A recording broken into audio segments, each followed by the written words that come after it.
Watch people moving through a train station. Most of us grab a handle, swipe a card, or push a turnstile without a second thought. The physical world is engineered to accommodate the right side of the body. Because this design fits the vast majority of the population, it creates a frictionless environment. The architecture of daily life remains invisible because it works exactly as expected. This bias is built into the foundation of how we learn.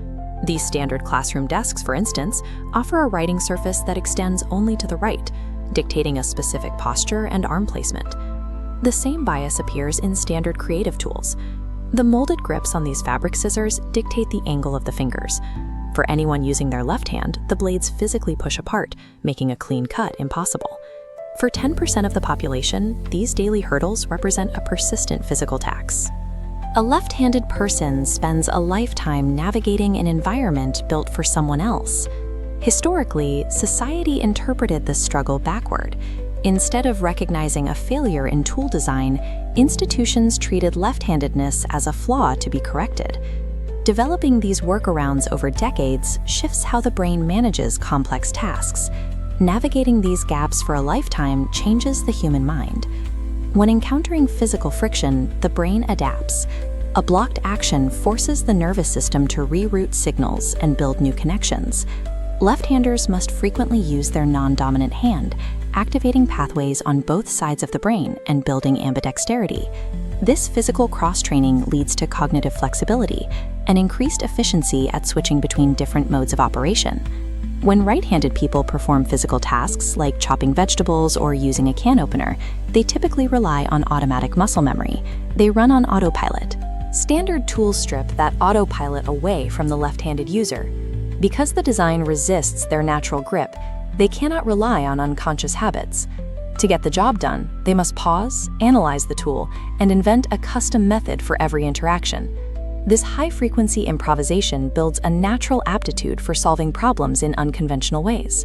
This adaptive problem-solving is the direct biological return on decades of navigating friction. This friction extends beyond physical objects. Socially, left-handed people are constantly reminded of their difference, whether they are bumping elbows at a dinner table or answering questions about how they write. From early childhood, they recognize they belong to a distinct statistical minority. They see that the world behaves one way, while they behave another. Experiencing this contrast day after day creates a unique baseline where the feeling of being different is perfectly normal. When your natural impulses don't match the people around you, you are forced to observe yourself more closely. This leads to a higher degree of self-awareness at a younger age.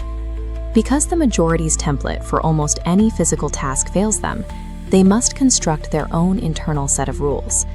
This creates a habit of trusting one's own logic over the crowd's standard operating procedure. Growing up on the fringes of the statistical norm fosters a degree of self-reliance that the majority rarely needs to cultivate. The final result is a mind psychologically fortified by the very environment that resisted it.